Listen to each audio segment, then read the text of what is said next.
Hello and welcome to the Success Showcase. I'm your host, Eric Lopkin from the Modern Observer Group, and with me as always is Chip Janizewski from the Happiness and Success GPS. How are you doing, Chip? I'm doing great, Eric. How about you? Doing fantastic.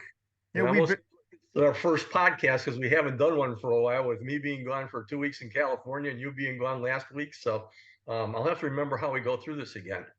Yeah, it's been a few weeks. We've been traveling around the country, not together, but yeah. So what were you doing out in California? Well, my wife and I's 45th wedding anniversary is coming up on July 1st. And every 5 years when we are on a five, we like to go someplace. And this year we decided to go to California for a couple of weeks, which is great. And it's a little bit ironic because this past weekend, which is after we got back, was my wife's 45th college reunion. And that's how quickly the wedding happened after she graduated. She graduated in May. We got married July 1st after that. So I was a cradle robber. She wasn't even 22 years old, but here we are 45 years later, and it was a wonderful, wonderful time. So, and still going strong. Yep. Yeah, and I headed out to the Denver area. I was at a conference for multiple sclerosis.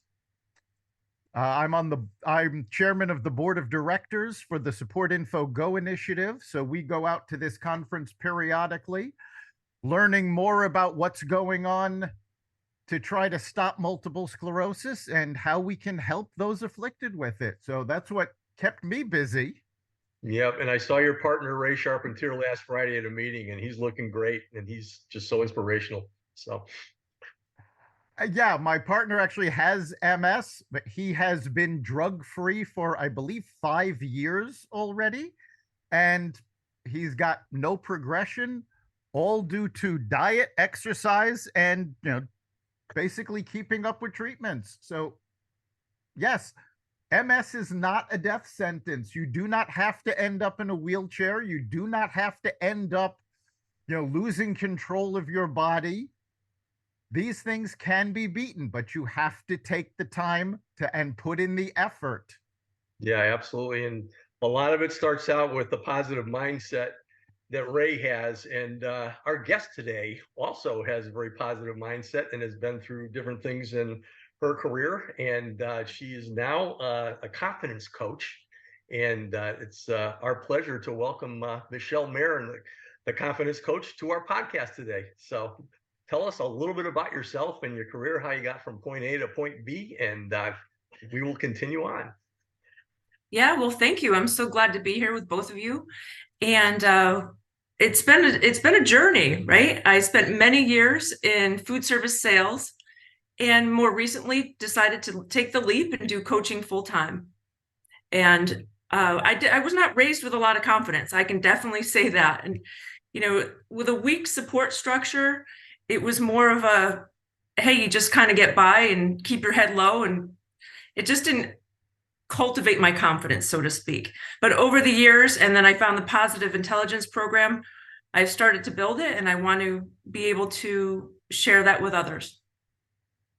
Fantastic. So you say you weren't raised with confidence. How did that affect you, and how did you overcome it? Yeah, I guess my coping mechanism was to become a people pleaser. Just say yes, be the good girl, and do all the things that keep you out of trouble. And that way no one's really ever, battling with you, because you just don't get yourself in trouble, right? So, but you also don't get to have a voice.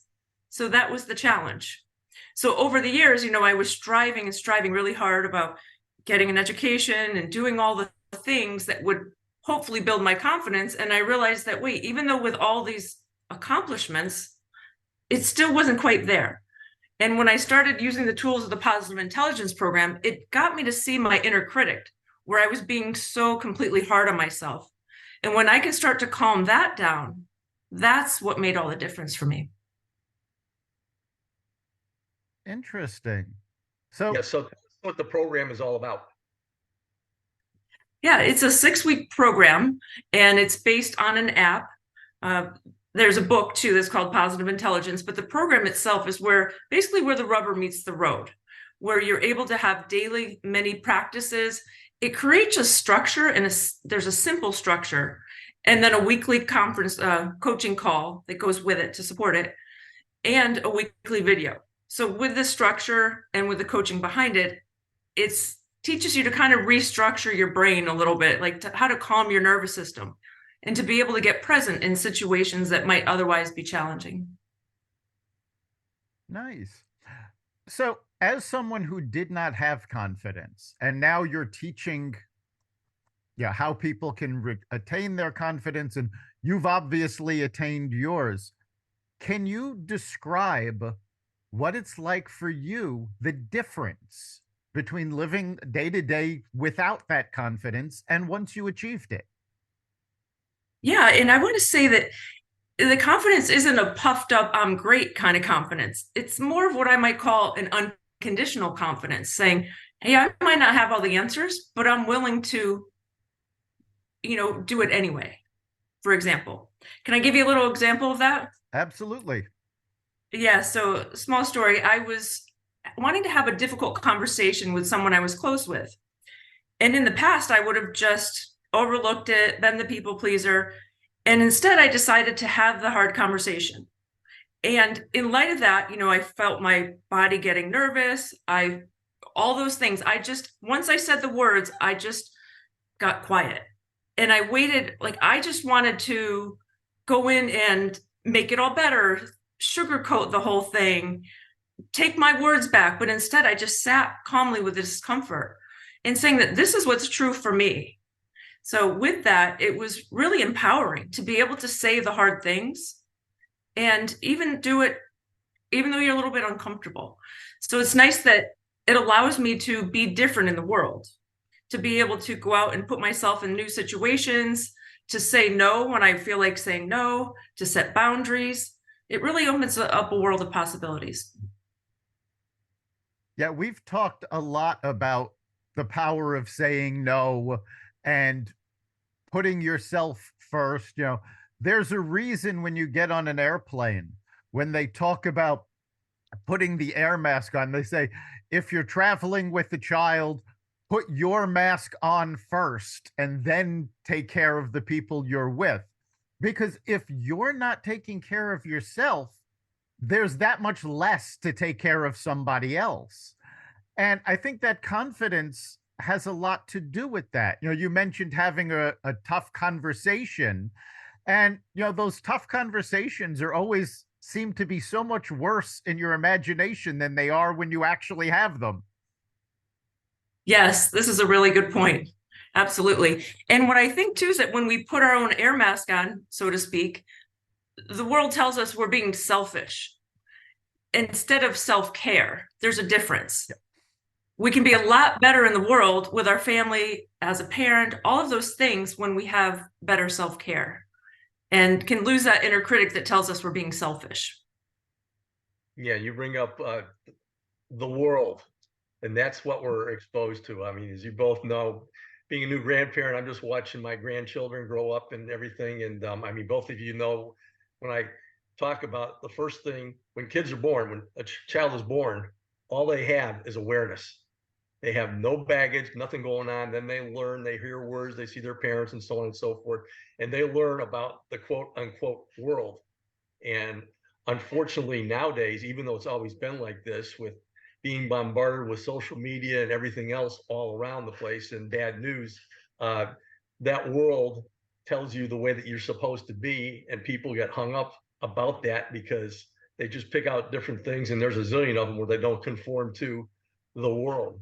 And basically, what your coaching is all about, what our teachings are all about, is getting out of the world and getting into ourself and our self-confidence. And that's really the way things really are. I think I've ran this by you, but I know I've run this by Eric before. I love using the example of the courtroom in your own mind.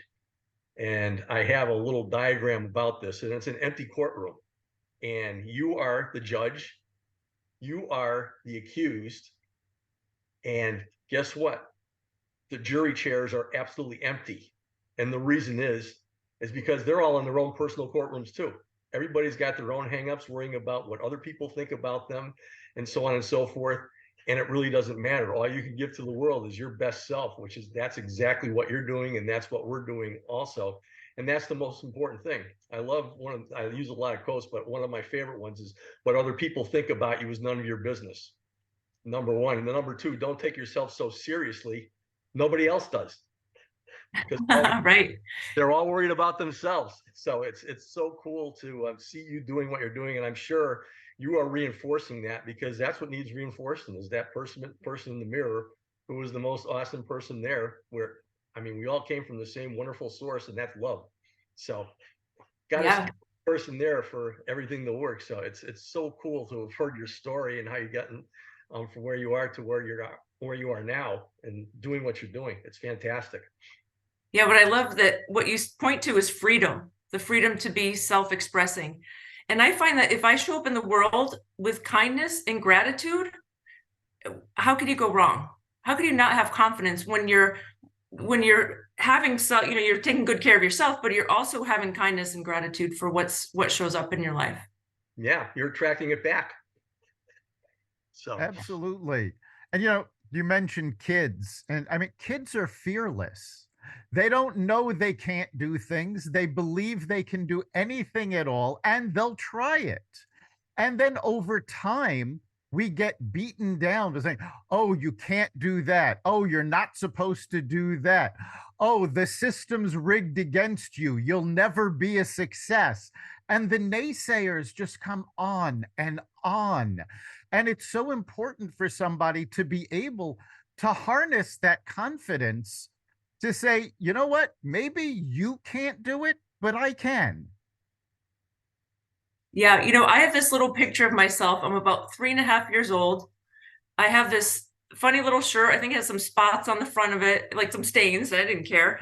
These little pajama pants, no shoes, my elbows up on the table, just spunky and happy, that not a care in the world. And so in the positive intelligence program, we actually take a look at a childhood picture where we're under usually 5 years old and go, hey, what was that original self of ours that just lived, like you say, just we didn't have a care in the world. We weren't so fearful of everything. So it's beautiful to be able to look at that essence. Yeah. And, this is just the way life has always been. Can't blame it on our parents or anything else, because it's always been like that as you grow up. I mean, people, because we have our own egos and consciousness, but we also have our own inner being. This is what takes over, because we're always trying to reason things out, the best way to do things, what's good and what's bad, and so on and so forth. That's not what we were meant to do, but as human beings, we do. When God created us with a soul, but also with an ego, he must be having a ball watching us. He'd be very, very bored if humanity wasn't humanity, as far as I'm concerned, because it's quite interesting to see what's going on. But what it is it's getting back to simplicity. Eric and I talk all the time about just the present moment, which I know I talked to you about it. And every single present moment is just a choice. And how you respond to that is your choice. And if you respond to it with positivity and encouragement to other people and so on and so forth, instead of letting all the perceived baggage that you have, which is really false anyway, dominate your life, that's what it's all about. And you start doing that, and people are going to see that in you, and they're going to be attracted to you. And for that one moment of interacting with you, it's going to be a positive experience for them too. Yeah. And what I noticed when I think about, for so long, I was so involved in everyone else's business, what they should do, how they should act. And I'm really learning to free myself from that. It's arrogant, first off, for me to think I should know how someone else should live. But there's so much more freedom in my mind when I'm not concerned with it, that I just wish them the best. I'm here to help if they ask. But otherwise, I don't need to get so involved in everyone else's stuff. Absolutely. We've all got enough going on in our own lives. We don't need to be worried about everybody else's. So, why don't you tell us a little bit about the program? What are some of the techniques you use to help build people's confidence? Yeah, one of them is my favorite, and it's just a matter of getting present, even if it's just for 10 seconds. It could be following your breath or rubbing your two fingertips together. So, with such exquisite attention that you're full focus on just trying to feel the fingertip ridges. So there's these little techniques, or maybe it's just recognizing the eyelashes on someone's eyes when you're talking to them. these little practices that we get to become present to what's actually happening in our life right now. And that again calms our nervous system. But it's those tiny practices. I say the first and easiest one is just 10 seconds of noticing your breath. Nice. It's a very common mindfulness practice. It's very powerful. And more people are realizing how important it is to be present. Mindfulness, you can find it everywhere now, but it really does affect people. When you're not worried about what's going to happen or what's the right thing for me to say next, when you're just listening to somebody, when you're involved in a task and you're just focused on doing it the best you can, that confidence tends to come more naturally because you're not concerned about what someone else is thinking, what someone else is judging. And if you don't do something correctly, you can do it over. Yes, absolutely. There's a lot of good examples. What I love about the program is it has a structure to it so that I've done a lot of mindfulness practices, and over probably 20 years, a lot of different retreats and classes, but this is the one that has really made the impact for me because it has the mini practices throughout your day. And there's some great lessons in there too. One of them is about becoming a surfer. So for example, if life is, we could get pummeled by the waves if we're standing at the surf, or we could change our perspective and decide to become a surfer. You think about a surfer, they're not saying, oh, these waves are so terrible, they keep knocking me down. They say, oh, that was a great wave. Let me catch the next one. So when you can shift your perspective, you recognize that you get to learn how to surf. Yeah, that's something that's very important. Perspective is very valuable. You can either ride the wave or you can get knocked over by it, but it really is your choice. And I'll interject a little science for our listeners. Your brain basically works on neural impulses. It's a little flash of electricity that goes through your brain, and that is an action, something you see. When you do something repetitively, the pathway that electrical impulse takes becomes easier and easier for that impulse to go through. It's like wearing down a path. If you go in your backyard, if you walk the same path, you'll notice that, it'll cut through the grass, the path will form, and it's easier to follow that path. Confidence works the same way. It's that electrical impulse that says, yes, I can do this. I don't have a problem with it. And like you said, you've got the mini exercises during the day that all cause that impulse to repeat over and over again. And the more you repeat it, the easier it becomes. So the more you do these exercises, the more confident you become. Yes. And as you begin to, one of the big practices in the program is self-empathy. Because as you start recognizing the inner critic, and if you want to cultivate the confidence, you want to calm the inner critic, you need a ton of self-empathy. And there's a big focus on that. But when you have self-empathy, you can also have empathy for others. So you're just cultivating this love, basically, that Chip speaks of. And another thing that we talk about too is that everything can be seen as a gift or an opportunity. And when we're in the midst of it, it's probably a little bit easier to see it as an opportunity. You might not see the gift just yet, but we all have examples in our life where we look back and go, that seems so terrible. And in hindsight, that actually worked out better than I could have imagined. Oh, definitely. I mean, the fact of the matter is, everything we go through, every obstacle, every opportunity, every tragedy, every fantastic experience, all of that makes us the people we are. And if we didn't go through that, we'd be somebody else. So we have to be grateful even for the challenges because they make us who we are. Right. Several years ago, or a few years back, I was working for an organization. I loved the company. I just had a really tough boss. And long story short, she really just wanted to find a way to get me out of the company. So, and I'm not really quite sure how that all happened. And I decided, you know what, this is bullying and I'm going to leave the company. And it turns out it was right in March when COVID started. And so I had, thankfully, I only had 6 weeks till I found another job and everything worked out well. But in that 6 week time, my dad got really sick. And it was the opportune time for me to go to Maine and to spend quality time with him, to nurse him, to help him.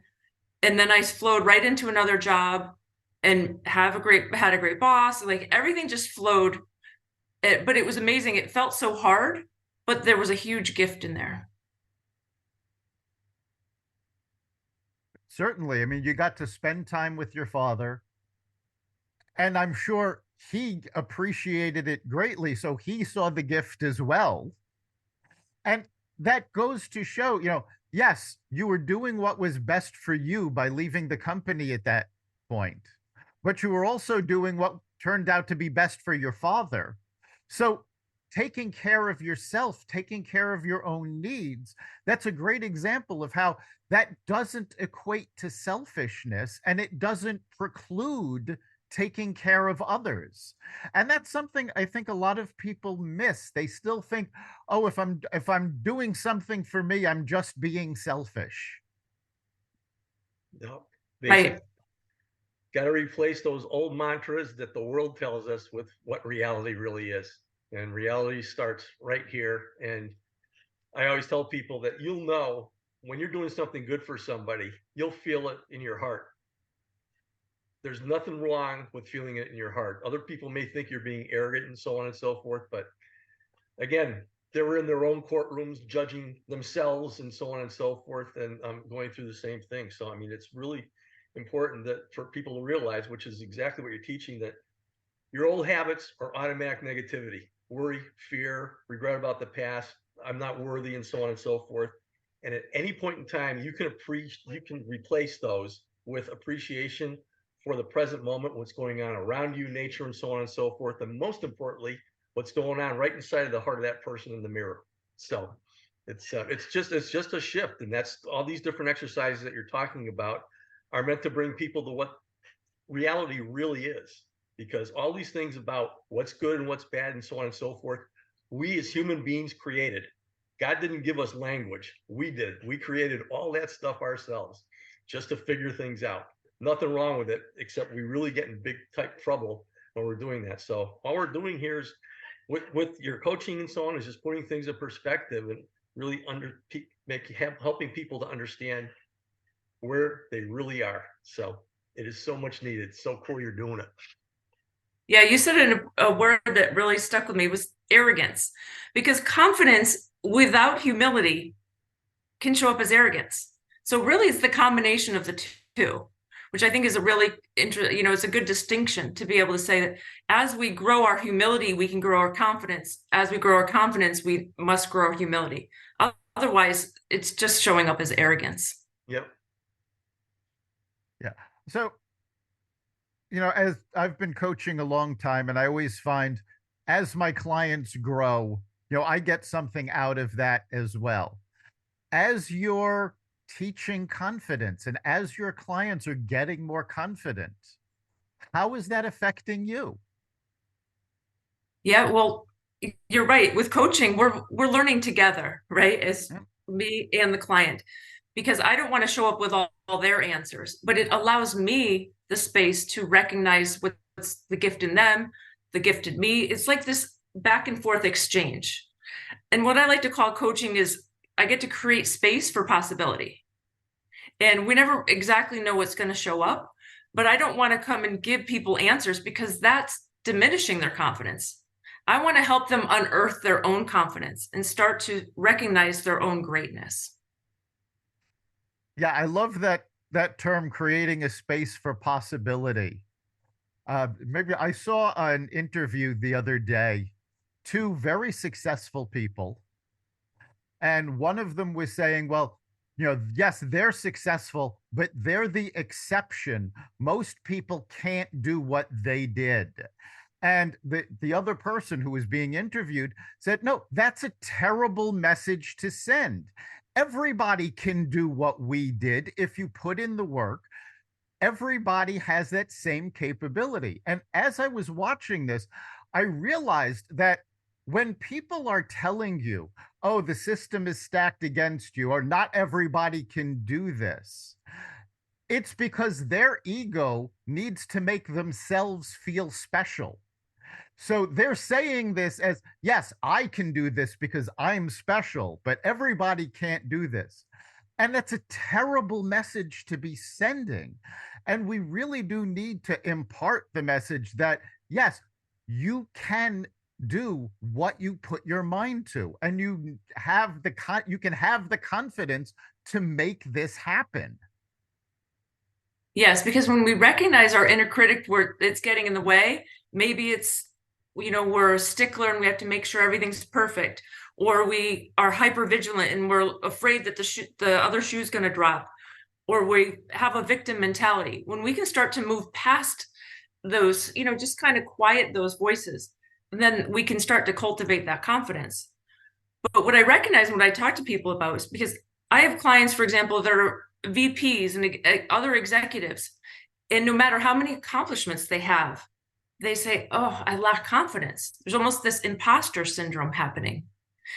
And when I start to have that conversation, I say, well, are you a good parent? Oh, absolutely. Well, there's the confidence, right? Like, we all have confidence in something. We just tend to want to bulk it all together and say we lack confidence. But when we start to tease it apart, and that's what coaching is a great space for, we start to recognize that, oh, it's only in really certain areas of our life. And that's when we can start to put in the extra work to build the competence, to build the confidence. So it's nice that we can actually recognize we all have confidence already, that it was built into us. I like that. All right, we are coming up on the end of our time. So if our listeners want to get more information on your program and engage you as a confidence coach, build their own confidence, how can they find out more? Yeah, they can go to my website at www.innerfitnesscoaching.com. Again, that's innerfitnesscoaching.com. And they can even sign up. There's a link for a complimentary consultation if we want to do a sample coaching session and just discuss it, and even help you. There's an assessment I can help with. It's called Discover Your Saboteurs, and not in the negative, but just in the way of bringing some of it to light. Fantastic. Chip, what do you think is the big takeaway from this week? I love the way we closed with the person saying, I lack confidence. I mean, Eric, you and I both teach networking and so on and so forth. We oftentimes go to networking meetings where somebody stands up for the first time and says, I'm nervous, or I lack confidence, and so on and so forth. The bottom line, what I tell them, as I said, until you said that to me, you are the only person that knew that. We know nothing about that. You know who you are, what you're doing, and nobody can do what you're doing. So saying that you lack confidence, and I'm sure you've had a lot of people who walk up to you and say they lack confidence, that, are you saying, what? Are you kidding? And so on and so forth. We talked about the inner critic, and you talked about creating space for possibility, which is what a confidence coach does. And basically, they still have to do the work. But what you are doing, what you're teaching them to do, is to guide themselves through the process with these positive mantras and mindfulness and so on and so forth, realizing that every single moment is an opportunity. And they also need to realize that what they think about themselves, nobody's thinking about. They're their own worst enemies. So as soon as you can get rid of that for that present moment, and it takes work to do that, you got most of the battle done. So as Monty Python always saying, always look on the bright side of life. I love that. Yes, I think for me, the big takeaway is the fact that when you have confidence, and again, as you said, everybody has confidence in something. You can focus on that. You can focus on what you are confident in. And that helps take away stress, and it helps fight burnout because you're feeling yourself and you've stopped worrying what everybody else is thinking. How is this going to turn out? utilize that confidence, and that helps you be your best you. And I think that is just so important. So, Michelle, thank you so much for being here. Yeah, thank you both. This is a lot of fun. I'm really grateful to have the opportunity. You've been listening to the Success Showcase. You can catch us every episode at xvadio.com/podcasts, the Apple Podcasts app, Google Podcasts, Spotify, iHeartRadio, Stitcher, Amazon Music, Audible, and wherever you find podcasts. Remember, make this your best week ever and make next week even better. We'll see you then.